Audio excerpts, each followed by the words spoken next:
it was the winter, they would remove their clothes and enter into Yamuna. It was very freezing cold. And they would stay in the Yamuna and chant beautiful prayers to the goddess Katyayani. And after coming out of Yamuna, they would get dressed. And some of the very artistic gopis would make a beautiful murti of Katyayani out of the clay in the sand.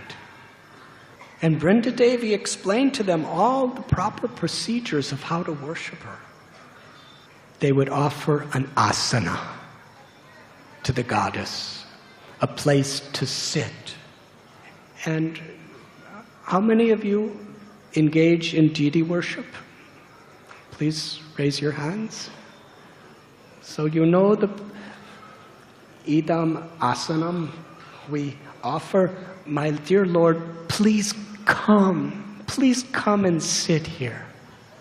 When the gopis would offer their asana to Katyayani, their prayer would be, dear goddess Katyayani, please bring Krishna to us.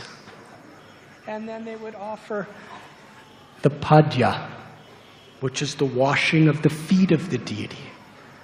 And as they would wash Katyayani's feet, they would pray, please give us shelter at Krishna's lotus feet.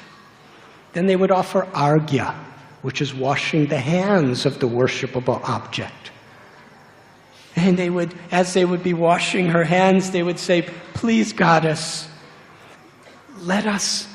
give us the blessing to meet Krishna and offer our lives for his pleasure.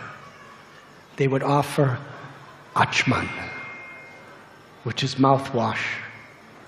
Please, let us taste Krishna's love.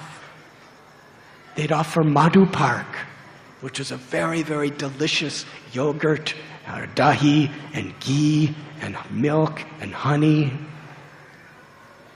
And as they'd be offering, please give us the blessing where Krishna will taste our love.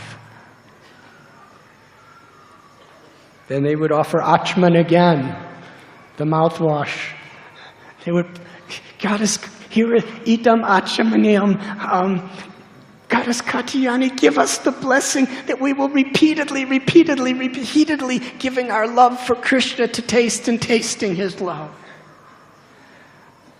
And then according to the procedures, they would take fragrant oil to massage the limbs of the goddess. And as they were massaging the limbs, they would pray, let all of our limbs be engaged in the loving service for Krishna's pleasure. Then they would have powder to remove the oil. And as they'd be sprinkling the powder and rubbing the powder, they would be praying, Goddess Katyayani, please remove all our sorrows of separation from Krishna. Then they would do the abhishek. And as they would offer the abhishek, their prayer was, give us the blessing. We worship you with the prayer. Let us bathe always in Krishna's holy names and Krishna's holy pastimes and Krishna's loving service. Then they would offer clothes and ornaments. And they would pray, let us always ornament Krishna with our love. In this way, they worshipped absolutely with one desire. They'd offer incense. As they'd light the incense, they would be praying, please pacify our burning hearts by giving us shelter in Krishna's loving service. When they'd offer the lamp, illuminate our lives in the loving service of Lord Krishna. And at the end, after all the worship was complete, they offered a beautiful mantra that Vrinda Devi gave them. O Yogamaya, O Mahamaya, O divine energy of the Absolute Supreme Lord, we offer our worship to you with only one desire. Bless us that Krishna be our husband. They performed this puja for 1 full month. Interestingly, their beauty was increasing every day. After each day, according to Jiva Goswami, they would take the goddess Katyayani and lovingly put her in the Yamuna. And the next day they would do the same thing again. But their worship was going more intensified, more elaborate as the time was passing. And then it was the last day. They woke up early in the morning, and goddess Katyayani appeared to each of the gopis in their minds and smiled and said, "The good fortune that you are praying for, you will achieve today." So they were holding hands, singing Krishna's glories and names on their way to the river Yamuna with such happiness, with such anticipation. They took off their clothes and put them in the banks of the Yamuna and entered into the freezing waters. At that time, it was just after the sun rose. Krishna was with Balaram and the Gopis. They were herding the cows. And Krishna understood the hearts of these gopis.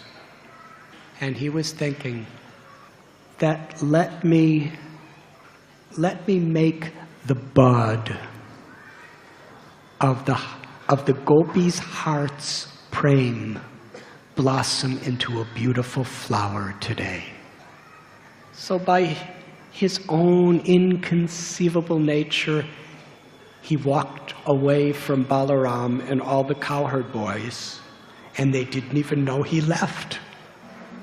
And he brought tiny little children with him, who were just 2-3 years old, little gopas. And these children, they didn't know what a girl or a boy was. They were so attached to Krishna that no matter what their parents said, they'd just go out every day and be with Krishna as he would herd the cows. So he went with a few of these little children to the place where the gopis were taking their bath, praying for Krishna. They didn't see him as he collected all of the clothes and climbed onto a kadamba tree. He was sitting on the tree. All the clothes were draped over the different branches. He was just watching and listening as they were singing Krishna's glories and singing Krishna's prayers.